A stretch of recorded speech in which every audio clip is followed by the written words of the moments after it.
ፈተናው ዘንድሮ ለመጀመሪያ ጊዜ በበየነ መረብ ወይም በኦንላይን መሰጠቱ የትምህርት ጥራትን ከማረጋገጥ ባለፈ ወጪን ለመቀነስ እንደሚያግዝም የትምህርት ሚኒስትሩ ገልጸዋል። ከ1 እስከ 2 ቢሊዮን ብር እናወጣለን ይህን ፈተና በየዩኒቨርሲቲዎቹ በመስጠት ያ ማለት ትምህርት ሚኒስቴር እንኳን ቢያገኘው ያንን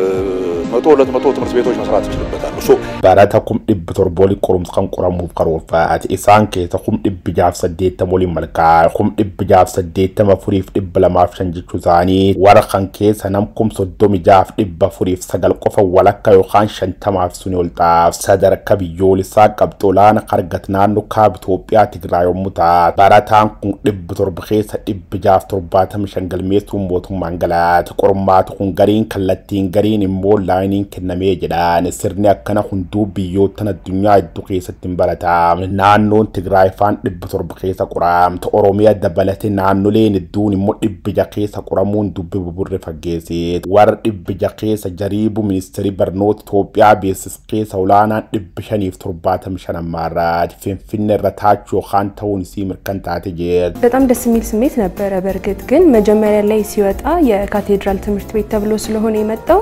እኔ ነኝ ብዬ አላሰብኩም ነበር በኋላ ላይ በጊዜ ሂደት ነው እኔ መሆኔን ያወቅኩትና መጀመሪያ አካባቢ ግራም ያጋባ ስሜት ነበረው ባይ ገማደ ጀልቀብ ረቲ ነሚ ቀብጦላና ፊት ጀደኒ ቤስ ሰማን በሩምስ ካቴድራል ጀደን ረዋን ታቴፊ አን ጀደ ያደም ቤሁ ኤግረት ሞፍ ተወርገና ነከመለ ቀሊጣም ወነከነ ሁምቤታ ይሮ ቶክቶኮ ነማፊን ገልጡ ወኒብ ሰዋን ብራቲ ወኒ ታሞ ዋነዳት ወምታቲ ፊዩ ቀብጥ ሚዳዶ ከነ ተንገልሜስ ቱቅየ ተከጀጀበ ገማደ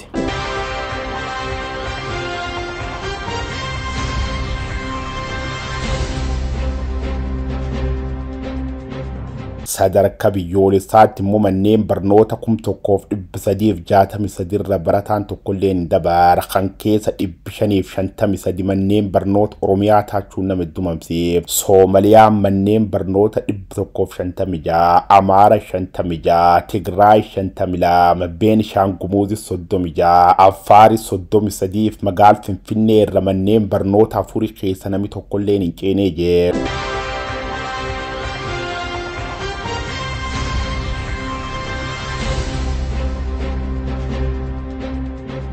دم خنرتب سخين منستري برنوت إثيوبيا بروفيسور برانو نجا قابتين تنتبروت تلمان دربان الرفويين يستسق أباچوي مون أكمل كجديو دبچون يسخو ميدالونول بده هاجر ያለንን ሪሶርስ በጥሩ ሁኔታ ለመጠቀም ያስችለናል ሁለተኛ ወደፊት ትልቅ ቦታ ላይ ለመድረስ እንደሚያስብ አገር ልጆቻችንን በጥሩ ሁኔታ ለማስተማር ብቃት ያለው ምዘና ለመስጠት ይረዳናል ያ ነው የኦንላይን ፈተና ቆሩምስ ኻና ከለቲ ለማን ገገዘኒ ቶክ ፉሌት ወረቀታን ኻንሞ ኸራ ኦንላይኒቲን በረቶ ተኸነኒ አክብይየቲ ቀቤን ጉዳን ቀምነ ቶኮቲ ኸራ ኻናን በረቶ ፈተኑኒ ቤሰብየቲ አቁሰኑፍ ንገርጋር ኸመሬሌ ስርኒ ኦንላይኒ ቆሩ ኹንስኑ በርባቺሳ ዋን ታቴፊ براتوت ججبو بربيساني فيدني قروف وان غرغار نفكات خناف بويد دوقبا سو بممرال لا ينسرالن بتمرت انفراستراكچر لا ينسرالن የፈተና የትምርት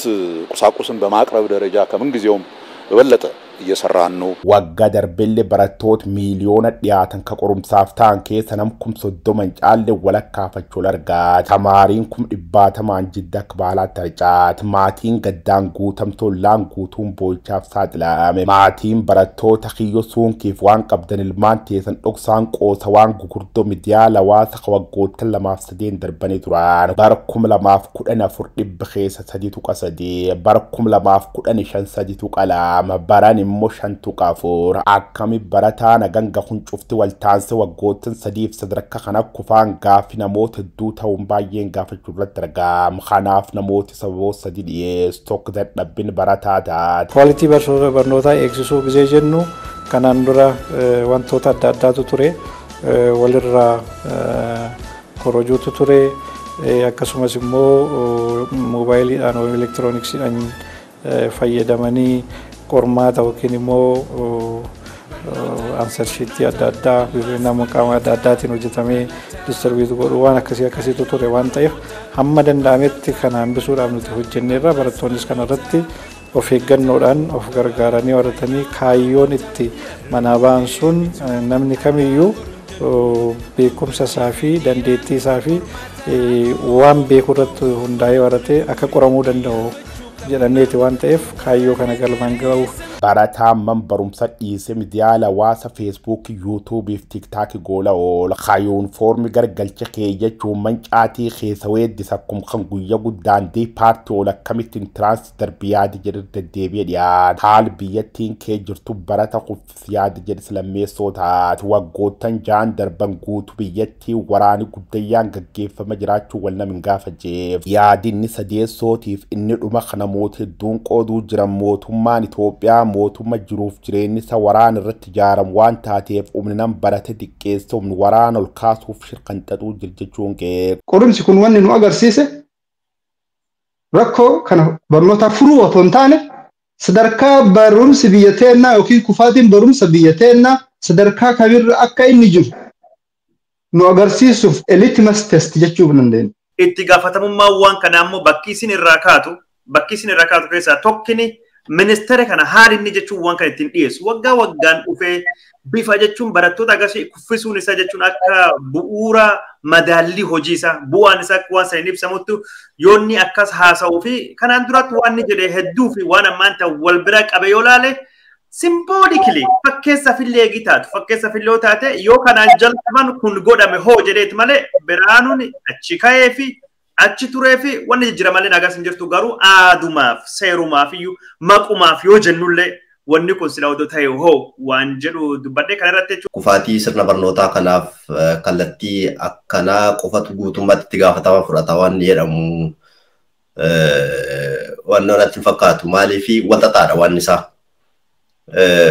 Barataa miliyoona 8 ol gara naannoo miliyoona 9 diree barnootaan ala bakka jirutti biyyi waraana keessa waraana kallattii arfaniin itti qabatee jiru keessa bakka jirtutti kufaatii diinagdee sadarkaa olaanaadhaan biyya goolaa bakka jirutti.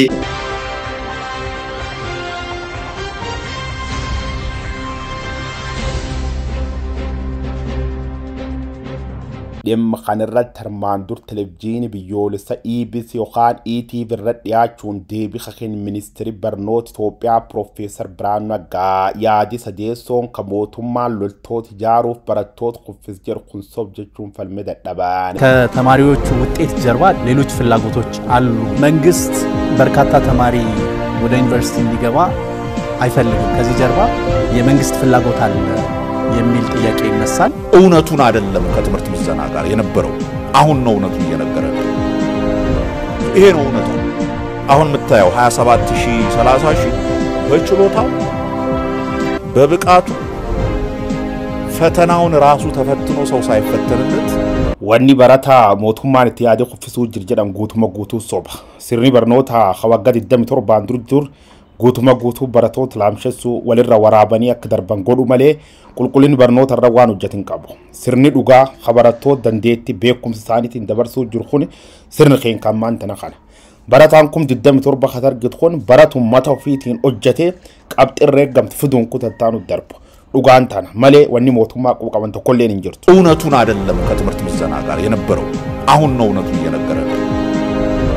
ይሄ ነው እውነቱ። Kufaati kanaaf sababoota hedduun jiraachuu waan danda'aniif ofi keenya dimsaasha sababii kan jennee birdarbuun dandeenye kan jedhe barsiisaa yuunivarsiitii Finfinnee duraatiif miseensi paarlamaa amma Dr. Nagari Leencoo ministeerri barnoota ergamdame barnoota hoggan jedhame kennameef irra bu'aa gadaana galmaa'eef itti gaafatan fudhachuu qaba jechuun wagga darbe keessa waajjira Biraanuu Naggaa ministeerri barnootaa qabuun isanii yaadata. መካተት አለበት የምንለው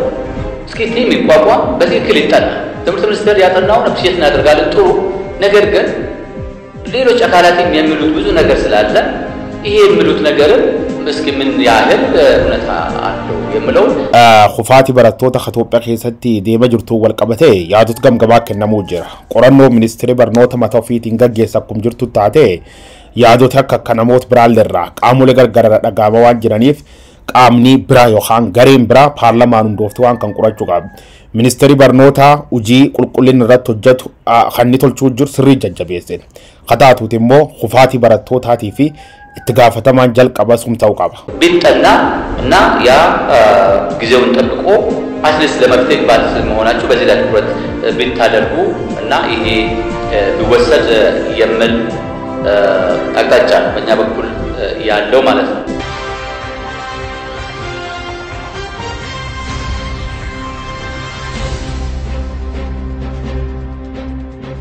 Ministeri barnoota kun immoo himati miseensoti paarlamaa rakkatan kan waan fudhatin fakkaatu onne dhiibe saalfii tokko malee kufaatti barattoota odeessu. Tokkoon aanaadhaa tokkoon mana barumsaa barattoota ammam akka barsiisuu qabu meeqammoo akka yuunivarsiitiif geessisuu qabu meeqammoo bu'aa barnootaa daran olaanaa ta'e akka galmeessaniif hundumtuu sadarkaa biirootii ka'e hanga mana barumsaatti karooraan hojjetamaa ture waan ta'eef egaa barattoonni keenyaas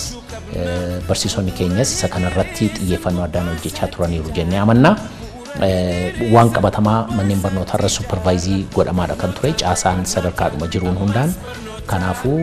bu'aan illee akkuma kana bareedaa ta'eeti kan amannu. Naannoo guddayyo Itoophiyaa Oromiyaa manneen barnoota 553 keessa namni tokkollee hin dabar faallaa kan manneen barnoota if boradda 10 manneen barnoota bultii adda lamarra barataan tokkollee hin kumnee jee manneen barnoota kadhibba keessa dhibba barattoota isaanii dabarsan kun manneen barnoota yuunivarsiitii Amboo man barumsi yuunivarsiitota bultoo man barumsi yuunivarsiitii Wallaggaa man barumsi yuunivarsiitii Dambidoolo yookaan man barumsi Nagaasoo Gidaadhaa man barumsi yuunivarsiitii Harumayaa man barumsi yuunivarsiitii Arsii akkuma kan yuunivarsiitii saayinsii fi teekinooloojii Adaamaa jalatti argamu. Yuunivarsiitiiwwan irratti yoo qoraman bakka bulmaataa siin qabaa kutaa qormaataa siin jiraa humni qoruu danda'us naannoo kanan jiraa barattoonni kun immoo yoo qoraman illee erga darbaniin booda garuma yuunivarsiitiiwwan kanaa galu waan ta'eefi isaanumti seecaanii haalatti fudhachuu danda'an gaariitu uumama yaada jedhurraa kan ka'e barana yuunivarsiitiiwwan irratti akka qoramaniif ta'eera jechuudha. Kaayyoon inni guddaan barattoonni kun kiiloomeetira baay'ee deemanii as dhufanii yuunivarsiitii keessatti akka qoraman godhameef kwaalitii barnootaa eegsisuudhaaf